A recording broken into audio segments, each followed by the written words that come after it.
I recently published a video that examined what developers at Firaxis got wrong about Civilization VII. In the video, I mentioned Sid Meier's rule of thirds when creating sequels to video games. For those not in the loop or who might not have seen my previous video, Sid Meier was the creative driving force behind the original Civilization video game, which first launched way back in 1991. When discussing his approach to video game sequels, he famously stated that 33% of the game should retain established systems, 33% should feature improved systems over the previous version, and the remaining 33% should feature new material. When I raised this topic in my previous video, it was to illustrate how Firaxis developers, in their design of Civ VII, violated Sid's rule of thirds, a principle that had served them well through 5 previous sequels. I mentioned that there are certain elements that are fundamental to any Civilization game, certain core concepts that are sacrosanct. I received a few comments from viewers suggesting that this is an outdated and erroneous concept, and what might seem sacrosanct for some might not be all that important for others, and that ultimately, developers should not be restrained from innovation. What is clear, though, is that something feels missing from Civ VII. It lacks a certain Civ-ness that longtime players recognize as absent. Rather than sharpen or refine my own side of the argument in this video, I'd rather discuss what parts of Civilization, the game, in 2025 after more than 30 years and 6 sequels of Civ gaming, ought to be enshrined as fundamental core concepts that should always remain the same. Welcome to Civilization Stories, where we examine alternatives to history through the lens of the world's most addictive video game. If you are watching and not just listening through my introduction, you've been watching a scroll of what is known as the Histomap, visualizing the 4,000-year history of global power. When I was a teen, a buddy of mine had this hanging on his wall. We'd play old PC games together, and when it was his turn to take the controls, I spent hours staring at it. When he moved out of his parents' house, remembering my love of, back then, Civilization II and III, he gifted it to me. I hung it in my own apartment, and during epic sessions of Civ IV that ran through the night, I spent more hours staring at it. I will get back to why this Histomap is important, and we will look at it again. But for now, let's just look at it and take a couple of seconds to admire its beauty before I rattle off my core 33%. So, what is at the core of the Civilization games? What should never be removed or tampered with? I will give my thoughts, and I encourage viewers to offer theirs. And then anyone is allowed to posit for themselves whether or not developers of Civ VII stayed or strayed from Sid's rule of thirds. But when we get to the end, let's agree on what constitutes the core of Civilization games and move on. This is now 2025, and computer games have grown significantly compared to what they could offer back in 1991. Expectations for what a Civilization game should include have grown significantly. And in all honesty, what I'm about to outline may not represent 33% of the whole of the game's code. But I think that if a new Civilization game is going to provide ardent, long-time enthusiasts with adequate nostalgia to keep them invested in newer iterations of the game that might steer mechanics into appealing to a wider range of audiences, then including what is in Civilization I into every other version of the game is a decent jumping-off point. There's something timeless about Civ I. It has a simpleness to it that is charming.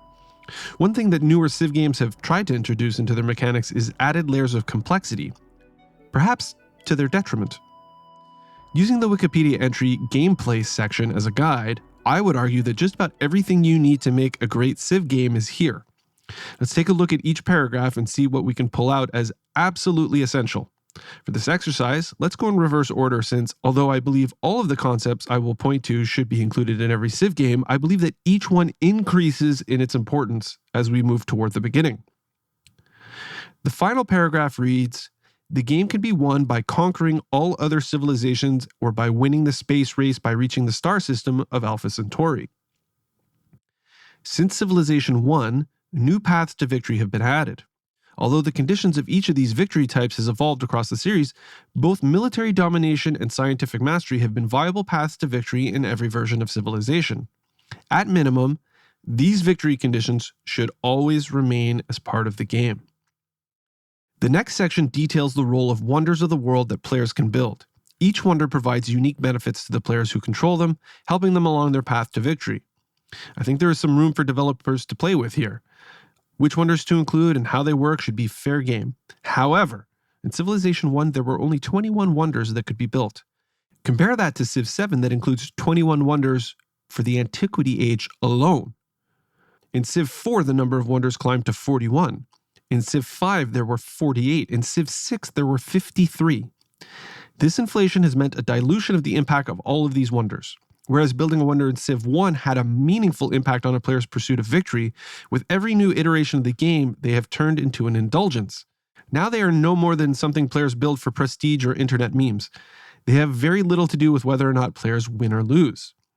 Wonders should be in every game, and they should be crucial to the paths that players choose if they hope to win the game. They should be scarce, and players should battle for them just like anything else in the game, not pursue their favorite and settle for whatever is left over. Anything else that could possibly masquerade as a world wonder ought to be shunted into aspects of the game that might lend uniqueness and character to the civs and their world, similar to how the Great Wall used to be a world wonder that could be built by every civ and became a Chinese unique tile improvement. The next section outlines the tech tree. The concept of progressing along a path with many branches and having a choice of how to proceed is at the heart of any game of civilization. Being required to use resources to research certain technologies or civics leaves ample room for developers to be creative. But the concept of allowing players to choose how they progress through the game is fundamental to the game itself. The tree, whether scientific, cultural, social, or religious, should echo the progression of human history. To find if messing with the timeline is an option, as with the Tech and Civic Shuffle game mode from Civ VI, but at its core, it should reflect what players are familiar with from history. Next, the history of the game should run from 4000 BC to the present, whether represented by the actual year or by the technologies we are familiar with today. Although I have no problem with breaking the game up into smaller, clearly defined units, history should evolve along a continuum and without gaps. Also in this paragraph are mentions of, in this case, settlers founding cities and altering terrain in order to connect and improve those cities. Players using game mechanics to fill the map out and grow their empire by altering the environment and building cities and towns is a core component of the game. How that gets done, again, leaves a lot of wiggle room for developers. In these ideas are also included what your cities can build and what kind of armies you can assemble to defend your empire and conquer your rivals. You have citizens to work the land and grow your cities, and you have an army to keep it safe and add living space for citizens who identify as part of your civilization. I'm going to smash the first 3 paragraphs together to make my next points. In these paragraphs, they cover, without overtly stating, the concepts behind any 4X game. Civilization was one of the original 4X games, and that should not change. Every civilization game needs to pit civilizations against one another to explore their shared world, compete for resources, build their empire, and thwart their rivals from winning the game ahead of them. In the first civilization game, choosing your civilization was largely a cosmetic choice that determined the names of your cities as well as who you played against.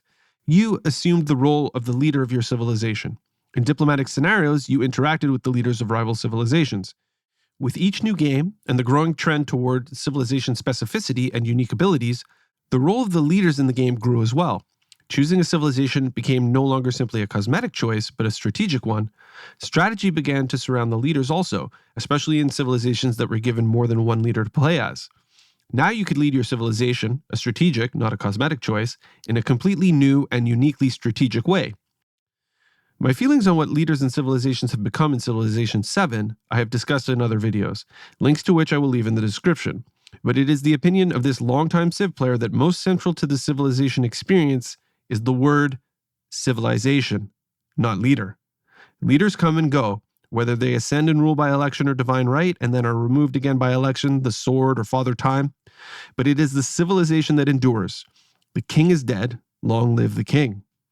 At the beginning of each game, you choose to lead a civilization, and then civilizations are shuffled into the game for you to compete against. Each of those civilizations is led by a leader from history.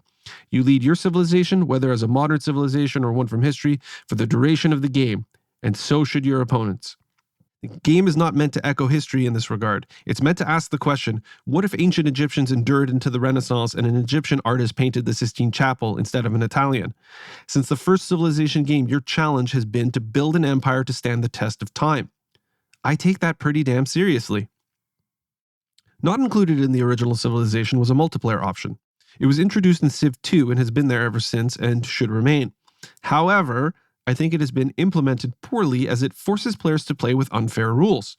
Multiplayer is the board game version of the single-player video game, and the two experiences are very separate. With the addition of so many unique features and abilities added to the civilizations and their leaders, it unbalances the game and with no way for players to turn unique abilities on or off. Players who prefer to play against other humans are usually quite adept at leveling the playing field for themselves, and offering players the option to remove or even just tamp down unique abilities in the name of multiplayer fairness would go a long way to making the very separate single versus multiplayer experiences more satisfying for each, without the hassle of worrying if civilization abilities and leaders are fair. If the game really wanted to echo history, it would acknowledge that history has unfolded in a way that is not fair. Let's come to peace with that idea. It's okay if some civs tend to grab the upper hand on their opponents. After all, I think I've shown in some of my videos what can happen if you just rob a civilization of its source of iron. Overcoming that challenge is also incredibly satisfying. It's also kind of hilarious to see content creators sharing tier lists for Civ VII. With all of the age changes and changes to civilizations combined with rigorous balancing that has been done, likely for the sake of the multiplayer experience, it's made grading each Civ with a tier list a bit erroneous. Like, how does a particular Civ achieve S tier status? Compared to what? With which leader? None of it matters anymore. The last thing I'll say about what should be sacrosanct in Civ brings us back to Civ I and back to that Histomap. The first civilizations to appear in the game were America, Aztec, Babylon, England, Egypt, France, Germany, Greece, China, India, Mongolia, Rome, Russia, and the Zulu. Civilization VII boasted launching with the most civilizations ever. Still, this did not include Aztecs, Babylon, England, or the Zulu. Technically, it did not include China, India, or Germany either, but they are represented in other ways like the Han, Ming, and Qing for China, the Mauryan, Chola, and Mughal for India, and Prussia is kind of Germany before it was Germany, so fine. As far as leaders go, not having the ability to interact with Alexander the Great, Hammurabi, Montezuma, Gandhi, and or Shaka from the day of release of a Civ game feels like an unnecessary cheat to the consumer in 2025. There's absolutely no reason to deny us these leaders in this day and age. Also, look at that Histomap. Now, I can appreciate the fact that it was designed with an Anglo-Saxon, Western European bias, and I do believe that Aboriginal and First Nations people deserve representation in the grand scheme of civilization other than being huddled into the barbarian category. I also realize that nations from the Far East were far more advanced and have deeper historical roots than most English-speaking students ever get to learn about. They should have greater representation than they have been most commonly afforded. Using the civilization game as a window to a wider historical world is a blessing that we should embrace. I have no problem with the inclusion of some fringe figures who may have been important contributors to civilization, even if they did not lead a nation, or of which little tangible history actually exists, that have been elected to now lead civilizations in Civ VII. Leading a civilization with a fictional or mythological character like Gilgamesh or Kupe was even kind of cool in Civ VI, but the current pool of Civ leaders feels remarkably watered down compared to leaders of civilizations from past games. More than a few inclusions in the game do not even show up on that Histomap. Though I don't think the Histomap should be the final stop for a game about civilization, it is a fantastic reference and starting point when considering what should be included in a game of civilization. It is also a bit disheartening when I think of all the connections to history that appear on the Histomap that were omitted from the game to make way for things that don't. The idea that the Bermuda Triangle, Ada Lovelace, Himiko, Ibn Battuta, and Nalanda, for example, make consecutive appearances in the Civilization series in Civ VII, and everything to do with the Ottomans or Byzantium are just gone, left for us to wonder when they will appear as DLCs, it hurts the soul. Every Civ game should be guaranteed to start with the classics. America, Aztecs, Babylon, England, Egypt, France, Germany, Greece, China, India, Mongolia, Rome, Russia, and the Zulu, and they should be represented by leaders who have appeared in Civs 1 through 4. When you have that in place, then by all means, explore the Histomap and tweak away. So, just to recap what should be at the heart of every civilization game.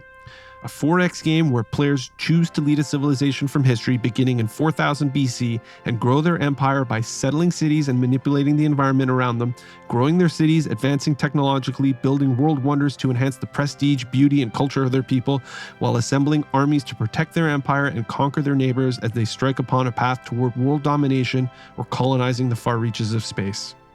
That's it. That's what you need. So, do you agree with my breakdown?